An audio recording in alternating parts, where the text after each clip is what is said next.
लीजिए सुनिए विश्वंभरनाथ शर्मा कौशिक की लिखी कहानी समस्या, मेरी यानी समीर गोस्वामी की आवाज में। शाम के 6:30 बज चुके थे। गद्दी खाने में काफी भीड़ भाड़ थी। दो दो तीन तीन चार चार आदमियों की कई टोलियां अलग अलग बैठी हुई मदरापान कर रही थी। कोई गाना गा रहा था, कोई अपने खानदान भर की कथा सुना रहा था, कोई पुकार रहा था, चौधरी एक अद्धा और भिजवाना। कोई कहता था, महाराज टके के कचालू तो बनाना, जरा मिर्च डबल कर देना, बिना मिर्च के मजा नहीं आता। इस पर दूसरा बोला, दारू के साथ तो मिर्चों का ही मजा है। हमने 20 दफे आजमाया है कि जब नशा हल्का हो तो 1 पैसे के दही बड़े या कचालू खूब मिर्चे डालकर खा लो, उसी बखत नशा तेज हो जाएगा। मगर एक ससुरी बुराई ये हो जाती है कि सवेरे पेशाब खून जैसा आता है और लगता बहुत है। तीसरा बोला, इसका तो सहज उपाय है। सोते बखत एक आध सेर दूध खूब चीनी डालकर पी जाओ, बस फिर पेशाब ठीक होगा। एक ओर से आवाज आई, अरे मेहरा राजा, आज कोफ्ते नहीं बनाए, ये बड़ा गजब किया। हमारा तो सारा मजा ही बिगड़ गया। अच्छा लाओ कबाब ही सही, मगर खूब चटपटे हों। मिर्चों से न जाने तुम्हारी छठाठे हैं क्या? टके सेर की चीज, उस पर भी कंजूसी करते हो।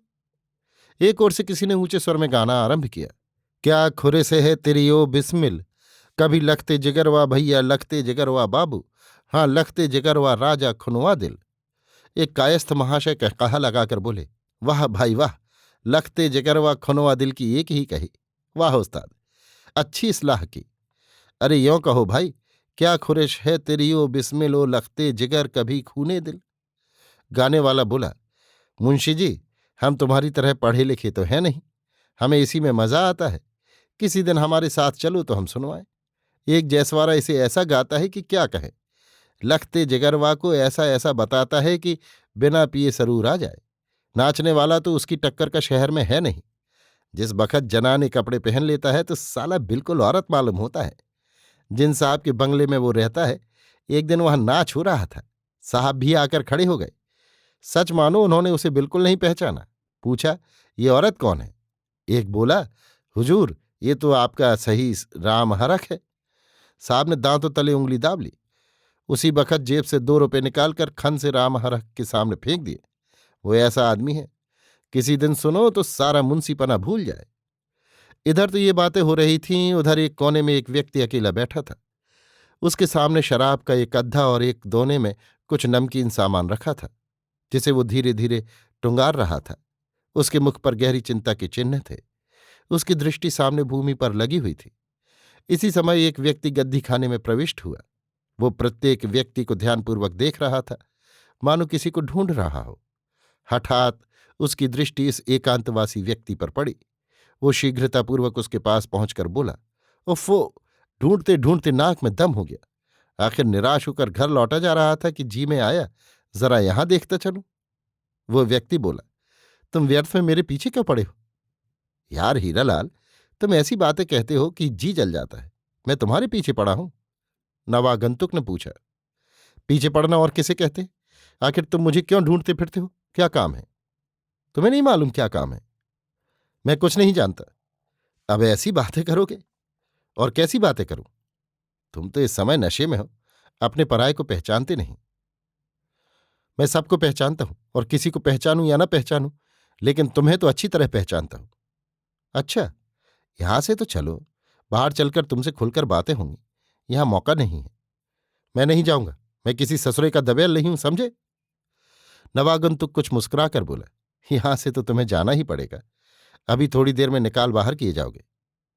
हमें कोई ससुरा नहीं निकाल सकता। हमारा जब तक जी चाहेगा यहां रहेंगे। सो तो तुम जरूर रहोगे। अभी हाल खोला जाता है। दोनों मौन हो गए। थोड़ी देर में चौधरी ने पुकारा, टाइम हो गया, सब लोग बाहर जाओ। नवागंतुक ने किंचित मुस्कुराकर कहा, कहिए अब क्या इरादे हैं? हीरालाल बोला, तुम जाओ, हम तो जाएंगे नहीं। नवागंतुक ने हीरालाल का हाथ पकड़ा और कहा, इन बातों से कोई लाभ नहीं होगा। सीधी तरह चलो, नहीं तो धक्के देकर निकाले जाओगे। हमें कोई ससुरा? हीरालाल इतना ही कहने पाया था कि नवागंतुक ने उसका हाथ पकड़ लिया और घसीटता हुआ बाहर ले चला। हीरालाल, देखो जगमोहन, हाथ छोड़ दो नहीं तो झगड़ा हो जाएगा, कहता हुआ गद्दी खाने के बाहर आया। बाहर आकर जगमोहन ने हीरालाल का हाथ छोड़ दिया और कहा, चलो, हाथ छोड़ दिया, अब चले चलो सीधी राह। चले कहाँ चलें, कुछ मालूम भी तो हो। चलो बाग की तरफ चलें, वहां एकांत में बैठकर बातें होंगी। हम तो नहीं जाएंगे। यार हीरालाल, यही बातें तो बुरी मालूम होती हैं। जरा सी शराब क्या पी ली, बिल्कुल आपे के बाहर हो गए। अरे जाओ, आपे के बाहर होने वाले कोई और होंगे। हम तो इस समय आनंद में हैं, समझे, आनंद में। इतना कहकर हीरालाल ने गाना आरंभ किया। सुनो तुम यार परदेसी, वचन कैसे निभाओगे, वचन कैसे निभाओगे, हाँ वचन कैसे निभाओगे। जगमोहन हंसकर बोला, हाँ अब तुम आए राह पर, इसी तरह मजे में चले चलो। इसी प्रकार दोनों बाग में पहुंचे। अंधेरा यथेष्ट हो गया था, अतः दोनों एकांत में पड़ी हुई बेंच पर जा बैठे। जगमोहन, बोलो अब क्या इरादे हैं। पहले हमको पान खिलाओ और सिगरेट पिलाओ, तब और कोई बातचीत होगी। हाँ ये मानी, अभी लो। इतना कहकर जगमोहन लपक कर पान तथा सिगरेट ले आया। हीरालाल ने पान खाकर सिगरेट सुलगाई। तत्पश्चात बोला, हाँ अब कहो क्या कहते हो। कहना यही है कि अब क्या इरादे हैं। काहे की बाबत, समझ जाओ। भाई वो काम तो मुझसे नहीं होगा। क्यों, जिनका नमक खाता हूं उन्हीं के साथ दगा करूं। अपनी मेहनत का खाते हो, उनका काहे को खाते हो। मेहनत का तो सभी खाते हैं, कोई किसी को खैरात थोड़े ही दे देता है। तो बस, फिर जब इतना समझते हो तब फिर सोच विचार काहे का। सोच विचार दुनियादारी का है। सांप सब जगह टेढ़ा चलता है पर बिल में सीधा ही घुसता है। अमा हटाओ भी, तुम आदमी हो, आदमियों की सी बातें करो। सांप बिच्छू से तुम्हें क्या मतलब। देखो हीरालाल, ये काम सर हो जाए तो तुम भी जन्म भर को निश्चिंत हो जाओगे। पराई गुलामी करते हो, फिर मजे से कोई रोजगार कर लेना, ना किसी के नौकर न चाकर। ये तो ठीक है, पर अगर कहीं भेद खुल गया तो बड़ा घर भी देखना पड़ेगा। किसे, तुम्हें। क्या बातें करते हो, तुम्हारा बाल भी बांका न होगा, इसका जिम्मा हमारा रहा। जब मैं उनका पहरेदार हूं तो पहले वो मुझी को धरेंगे कि तुम्हारे रहते चोरी कैसे हो गई। इन सब बातों को मैंने सोच लिया है, तुम बिल्कुल बेफिक्र रहो। तुम्हारे ऊपर तो उनका संदेह भी ना होगा। धरना पकड़ना तो दूर की बात है। तो आखिर क्या करोगे। ये सब वक्त पर मालूम हो जाएगा। वक्त पर क्या मालूम हो जाएगा, पहले मैं भी तो समझ लूं। तुम्हें मुझ पर भरोसा नहीं है क्या। भरोसा क्यों नहीं है, लेकिन मैं अपना इत्मीनान भी तो कर लूं। पहले ये बता दो कि तुम्हारा इत्मीनान हो गया तो तुम राजी हो जाओगे। सोचूंगा। ये गलत बात है, वादा करो। मैंने अपनी भेद की बात भी बता दी और तब भी तुम राजी ना हुए तो इससे क्या फायदा। हीरालाल मौन होकर कुछ क्षणों तक सोचता रहा। तत्पश्चात बोला, यार मुझे माफी कर देते तो अच्छा था। शहर भरा पड़ा है, चाहे जहां हाथ मारो, मना कौन करता है। एक घर ना सही। पहुंच भी तो हो, हाथ मारना दिल लगी थोड़े ही है। यहां तो तुम्हारी वजह से पहुंच हो सकती है। अच्छा मुझे एक आध दिन का मौका और दो, मैं जरा इस पर अच्छी तरह सोच लूं। सोचते सोचते तो आज 15-20 दिन हो गए। जहां इतने दिन हुए तहां 1-2 दिन और सही। जगमोहन कुछ हतोत्साहित होकर बोला, अच्छी बात है, परंतु किस दिन जवाब दोगे, ठीक ठीक बताओ। आज कौन दिन है, इतवार है, तो बुधवार को बता दूंगा। बुधवार को नहीं, कल बताओ, आज रात में सोच लेना। अच्छा परसों अवश्य बता दूंगा। कहाँ मिलोगे, दिन में कहीं तुम्हारा ठिकाना भी तो नहीं रहता। दोपहर को घर पर मिलूंगा। अच्छी बात है। बातें समाप्त हो जाने पर हीरालाल ने पुनः गाना आरंभ किया। हीरालाल एक धनी व्यक्ति के यहाँ रात में पहरा देने पर नौकर है। जगमोहन से उसकी पुरानी मित्रता है, परंतु जब से जगमोहन चोरी बदमाशी करने लगा तब से हीरालाल उससे बहुत कम मिलता जुलता है। यथाशक्ति दूर ही रहने का प्रयत्न करता रहता है। जगमोहन से वो इतना भयभीत रहता है, जगमोहन का उस पर इतना प्रभाव है कि जब वो जगमोहन के सामने होता है तो उसे उसी की इच्छा अनुसार कार्य करना पड़ता है। जगमोहन के कारण उसे शराब पीने की लत पड़ी है। बुधवार की शाम को जगमोहन पुनः हीरालाल से मिला।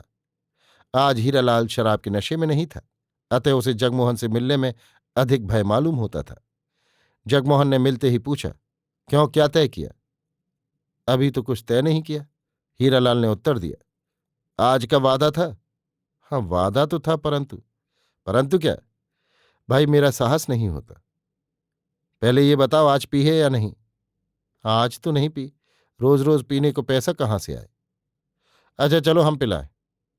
अब आज जाने भी दो। परंतु जगमोहन उसे गद्दी खाने ले ही गया। वहां दोनों ने पी। तत्पश्चात एकांत स्थान में जाकर बातचीत आरंभ हुई। जगमोहन ने पूछा, बोलो अब क्या कहते हो? कहते क्या हैं?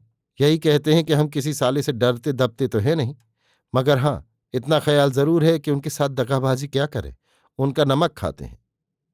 और हमारी तुम्हारी जो इतनी पुरानी दोस्ती है सो, बस इसी का तो ख्याल है, समझे दोस्त, इसी का ख्याल है। ख्याल है तो बस जो हम कहते हैं वो करो। एक दफा हिम्मत कर जाओ तो जन्म भर को छुट्टी हो जाए। हिम्मत? हिम्मत की बात क्या कहते हो? हिम्मत तो इतनी ही कि दिन दोपहर काम हो जाए, रात की जरूरत ही ना पड़े। तो फिर देर क्यों करते हो यार? अभी यारी दोस्ती आज से खत्म समझो।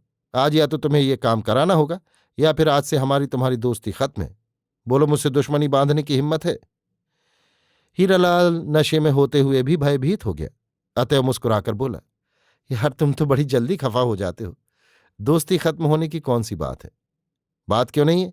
एक जरा सा काम तुम्हारे किए नहीं होता, और जबकि उसमें तुम्हारा भी फायदा है। अच्छा तो पक्का रहा, मगर एक बात है, मैं तुम्हें अंदर घुस जाने दूंगा, उसके बाद तुम जानो तुम्हारा काम जाने, मैं जिम्मेदार नहीं।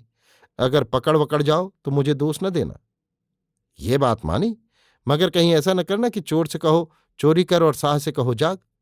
हीरालाल दांतों तले जीभ दबाकर बोला, ऐसा कभी हो सकता है? ऐसा दगाबाजी का काम हीरालाल से कभी ना होगा, चाहे जान क्यों न चली जाए। समझे मित्र, दगाबाजी हमसे नहीं हो सकती। तो बस ठीक है, आज 12 बजे के बाद। हाँ और क्या? शाबाश, आज तुम दोस्ती का हक अदा कर रहे हो। हीरालाल भोजन करके अपने पहरे पर जाने के लिए तैयार हुआ। उसका नशा उतर चुका था। नशा उतरने के साथ ही उसके हृदय में एक तूफान उठ खड़ा हुआ। वो सोचता था, मैंने ये क्या किया? अपने मालिक, अपने अन्नदाता के यहां चोरी करवाने का वादा कर लिया। बड़ा गजब किया। उस दुष्ट ने मुझे शराब पिलाकर मुझसे वादा करा लिया। अब क्या करूं? आज बीमारी का बहाना करके पहरे पर न जाऊं, परंतु जगमोहन से वादा है, वो समझ जाएगा कि बहाना किया। तो क्या चोरी हो जाने दूं? अगर हो जाने दूं तो क्या हर्ज है, मुझे भी तो उसमें से हिस्सा मिलेगा। खैर, पहरे पर तो चलूं, वहां चलकर देखा जाएगा। इसी प्रकार की बातें सोचता हुआ हीरालाल पहरे पर पहुंचा। ज्यों ज्यों वो समय निकट आता जाता था, उसके कलेजे की धड़कन बढ़ती जाती थी। वो बड़ी बेचैनी से जगमोहन के आने की प्रतीक्षा कर रहा था। अभी तक वो अपना कर्तव्य निश्चित नहीं कर पाया था। 1 बजे के लगभग जगमोहन अपने 2 अन्य साथियों के साथ आया।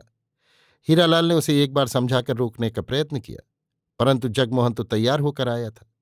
उसने कहा, क्यों मुझे बुलाकर अबैन मौके पर कावा काटते हो? अपना वादा भूल गए क्या?